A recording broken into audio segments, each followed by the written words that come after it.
नमस्कार किसान भाइयों, मैं Rajat Madan agriculture tractor corporation Haryana Karnal से। और आज हमने बड़ा गांव में विज़िट किया है और हमारे साथ हैं किसान एग्रोटेक से राहुल जी।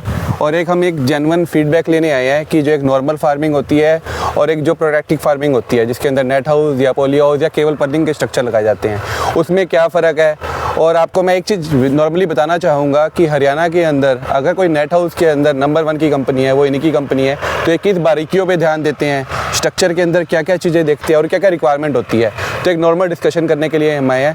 तो राहुल भैया, थोड़ा सा आप हमारे किसान भाइयों को बताइए कि एक स्ट्रक्चर के अंदर एक ओपन फार्मिंग में और एक प्रोटेक्टेड फार्मिंग में क्या फ़र्क है। ओपन फार्मिंग और प्रोटेक्टेड फार्मिंग में ज़मीन आसमान का अंतर ये है कि प्रोटेक्टेड के अंदर आपको यील्ड भी ज़्यादा मिलती है, पेस्टिसाइड भी कम लगता है, और उसके अलावा जो ओपन के कंपैरिजन में आने वाली बीमारियां हैं वो तो लगती ही नहीं है, वो तो ओबियस है। तो ये तो एक ऐसा सेटअप है कि जिसके अंदर किसान की आय बहुत ज़्यादा बढ़ी है। अभी ये जिस गांव में हम खड़े हैं इसका हमने एक स्ट्रक्चर लगाया था 2 साल पहले। ओके। और उसके बाद इस फार्मर ने धीरे धीरे करके 4 स्ट्रक्चर लगाया। मतलब एक स्ट्रक्चर लगाने के बाद उसको फीडबैक इतना अच्छा लगा कि उसने उसको 4 में कन्वर्ट कर लिया। फीडबैक क्या, उसकी कमाई इतनी अच्छी हुई कि उसने खुद ही 4 स्ट्रक्चर लगा लिए, मेनली बेसिकली यील्ड से लगा लिए। अब आप देख सकते हो चारों तरफ देख सकते हो, एक स्ट्रक्चर उधर लग गया, एक इधर लग गया, एक एक्स्ट्रा इधर लग गया। तो 1 से 4 स्ट्रक्चर अगले बंदे ने लगा लिए हैं। और हाँ बताइए। और कई चीज़ों का ख्याल ये रखा गया है कि भाई किसान को कम से कम परेशानी हो, जो उसके स्लाइडिंग नेट है वो प्रॉपर खुलें, प्रॉपर बंद हो। स्लाइडिंग नेट में कई जगह कंपनियां क्या कमी छोड़ती हैं, या हमें जो ख्याल रखना चाहिए कंपनियों की तो छोड़ो, कि स्लाइडिंग नेट के पार्ट कर देने से वो ईजिली और स्मूथली ओपन बंद होता है।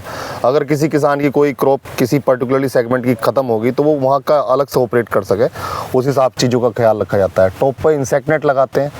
इंसेक्ट नेट लगाने से जिससे आपका वाइट फ्लाई वगैरह भी थोड़ा सा कम चांसेस होते हैं। हालांकि वाइट फ्लाई को बोला जाता है कि 4 फीट से ऊपर उड़ती नहीं है, पर कई बार आंधी तूफान के दबाव से उड़ जाती है। कई जगह सपोर्टे फालतू लगाते हैं जिससे स्ट्रक्चर की जो आर्क है आउटर की वो लचका ना खाएं।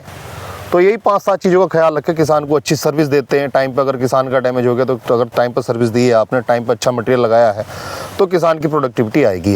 एक मैं मोटा आपसे फीडबैक लेना चाहूँगा कि अगर एक कोई किसान भाई लगाना चाहे, एक तो 2 तरीके इसमें आपको पता है कि गवर्नमेंट की सब्सिडी है और सब्सिडी में कई बार डिले हो जाती है या गवर्नमेंट की कुछ पॉलिसी चेंज होती है, कोई अपने इन्वेस्टमेंट के तौर पर अपने पैसों से भी लगाना चाहे, तो इसके अंदर हम एक नॉर्मली कॉस्टिंग लगा के चलें तो एक GI का जो सेटअप है वो कितना लग जाता है और एक नेट के कितने रोल्स लग जाते हैं, तो ताकि किसान को एक कॉस्टिंग पता चल जाए। जो वायर्स हैं, जैसे कि हमने बताया है कि हम GI से बेटर कस्टमर को कन्वर्ट करने की कोशिश करते हैं कि वो इसमें पेट वायर में जाए, पॉलिस्टर में जाए, क्योंकि उसके अंदर कंप्लेंट नहीं है। तो एक नॉर्मल हम सेटअप लेके चलें, GI की कितनी क्वांटिटी लग जाती है और एक कॉस्ट GI की अगर हम ट्रेसलिंग वायर की बात करें तो GI की करीब 350 किलो तो लगती है आपकी नीचे वाली बेस वायर में। और बेस वायर को एक्स्ट्रा सपोर्ट देने के लिए या तो 4 mm की आप क्लच डालोगे या फिर 4 mm की आप GI वायर डालोगे, वो लग जाती है करीब आपकी 170 किलो के आसपास। ऊपर कर्टन के नीचे सपोर्ट में ही वायर डलती है, वो भी लग जाती है। तो सारी मिला के करीब 450 पौने 500 किलो के आसपास वायर लगती है। और पाइप कितने लग जाते हैं? और इसी को अगर हम पैट वायर पर डालें तो पैट वायर में केवल सारा काम आपका 70 to 90 kg में हो जाता है। और पैट वायर जैसे बात कर चुके हैं फ्लेक्सिबल है और GI के कंपैरिजन में कम रस्टिंग भी नहीं लगती और टेंसाइल स्ट्रेंथ भी इसकी ठीक होती है, तो वहाँ बेनिफिट भी मिलता है। अल्टीमेटली किसान की क्रॉप ना खराब होती।